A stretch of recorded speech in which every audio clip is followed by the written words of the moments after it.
السلام علیکم ناظرین کرام، نئی ویڈیو میں آپ کو خوش آمدید کہتے ہیں۔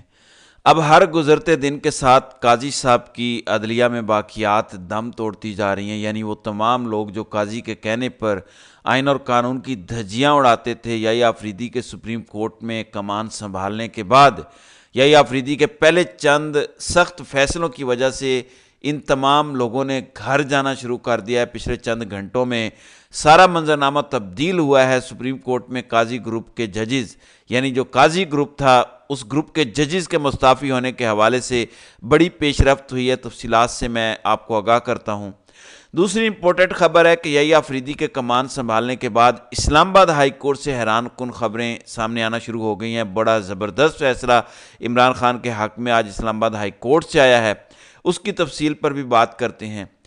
ناظرین کرام، کہتے ہیں کہ خاموشی بھی ایک مکمل زبان ہوتی ہے اور وہ زبان بڑی خطرناک ہے۔ حلف اٹھانے کے بعد جس طرح یحییٰ آفریدی خاموش ہیں، جس طرح یحییٰ آفریدی کے خلاف پچھلے 4-5 دنوں سے پروپیگنڈا کیا جا رہا ہے، کنٹروورسیز بنائی جا رہی ہیں، یحییٰ آفریدی کے خاموش رہنے کی وجہ سے ہی وہ تمام لوگ جو سپریم کورٹ اور سپریم کورٹ کے علاوہ دیگر جوڈیشری میں قاضی گروپ کے لوگ ہیں، ان تمام لوگوں نے مستعفی ہونے کے حوالے سے بڑا فیصلہ کر لیا ہے۔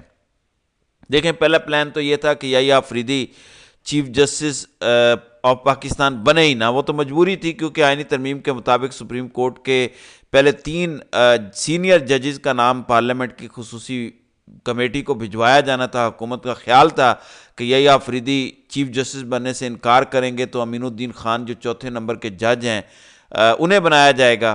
یحییٰ آفریدی کو جب چیف جسٹس نامزد کیا گیا، اگلے دن وہ تمام سپریم کورٹ کے ججز کو ملے، خاص طور پر منصور علی شاہ اور منیب اختر کو۔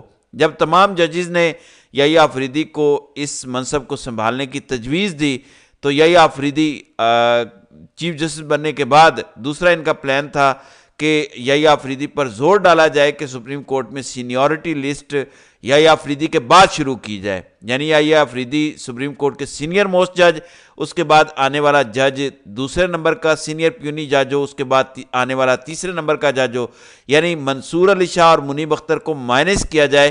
یہ حکومت کا پلان تھا، اس نظام کا پلان تھا۔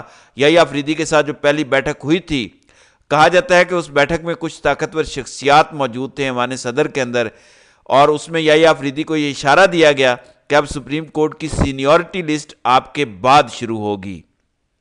اس کا مطلب ہے کہ آپ چیف جسٹس ہیں، جسٹس امین الدین خان سینئر پیونی جج ہوں گے، پھر جمال خان مندوخیل، یہ بھی قاضی گروپ کے بڑے متحرک جج ہیں، قاضی کے لگائے ہوئے سپریم کورٹ کے ہیرے جج ہیں، ان کو تیسرے نمبر کا جج بنایا جائے۔ اس اعتبار سے جو پریکٹس اینڈ پروسیجر کمیٹی ہوگی وہ بھی انہی تینوں ججز پر مشتمل ہوگی۔ جو آئینی بینچ بنے گا وہ بھی یہ تینوں جج، یعنی امین الدین خان، جمال خان مندوخیل، قاضی گروپ کے ججز آئینی بینچ کو بھی ڈیسائیڈ کریں گے۔ لیکن یحییٰ آفریدی نے جب 26 اکتوبر ہفتے کی صبح 11:30 بجے اپنے عہدے کا حلف لیا تو پہلا فیصلہ پریکٹس اینڈ پروسیجر کمیٹی کے حوالے سے دیا کہ منصور علی شاہ اور منیب اختر کی واپسی ہوئی۔ پھر سپریم کورٹ نے جو سینیورٹی لسٹ اپنی ویب سائٹ پر جاری کی، جس میں ٹاپ پر یحییٰ آفریدی کا نام تھا، دوسرے نمبر پر منصور علی شاہ اور تیسرے نمبر پر منیب اختر کا نام تھا، یعنی سینیورٹی لسٹ اسی طرح شروع ہوئی جس طرح سپریم کورٹ میں شروع ہونی چاہیے تھی۔ تو یہ اس نظام کا دوسرا پلان بھی ناکام ہوا اور قاضی گروپ کے لوگ مشکل میں آ گئے۔ پھر میں نے آپ کو کل یہ خبر دی کہ سپریم کورٹ کے فل کورٹ اجلاس سے پہلے ایک اجلاس ہوا جس میں آئینی ترمیم کو ٹیک اپ کرنے کے حوالے سے سپریم کورٹ کے ججز نے یحییٰ آفریدی کو تجویز دی۔ صرف 2 ججز ایسے تھے جنہوں نے کہا کہ ہمیں 26ویں آئینی ترمیم کو نہیں چھیڑنا چاہیے، ان میں امین الدین خان اور نعیم اختر افغان تھے۔ اگین وہی 2 ہیرے قاضی صاحب کے گروپ کے ججز۔ اب جبکہ پہلے 4-5 دنوں میں اس نظام کو سمجھ آ گئی، قاضی کی سپریم کورٹ یا عدلیہ میں بیٹھی باقیات کو سمجھ آ گئی کہ اب ہماری دال نہیں گلنی، یحییٰ آفریدی حیران کن فیصلے کرنا شروع ہو گئے ہیں۔ اب آپ دیکھیں کہ صرف پریکٹس اینڈ پروسیجر کمیٹی والا فیصلہ حیران کن نہیں ہے، اس کے بعد سپریم کورٹ کا انتظامی کنٹرول یحییٰ آفریدی نے منصور علی شاہ کو دیا۔ پھر سب سے بڑھ کر ADR، وہ آرٹیبریشن کی کمیٹی، وہ ڈسپیوٹ والی کمیٹی، جس کمیٹی کی سربراہی سے یحییٰ آفریدی منصور علی شاہ کو ہٹایا گیا، اور وجہ بھی قاضی صاحب نے نہیں بتائی۔ صرف منصور علی شاہ کو آرٹیبریشن کمیٹی سے نہیں ہٹایا گیا، منصور علی شاہ کا ریسرچر بھی واپس لے لیا،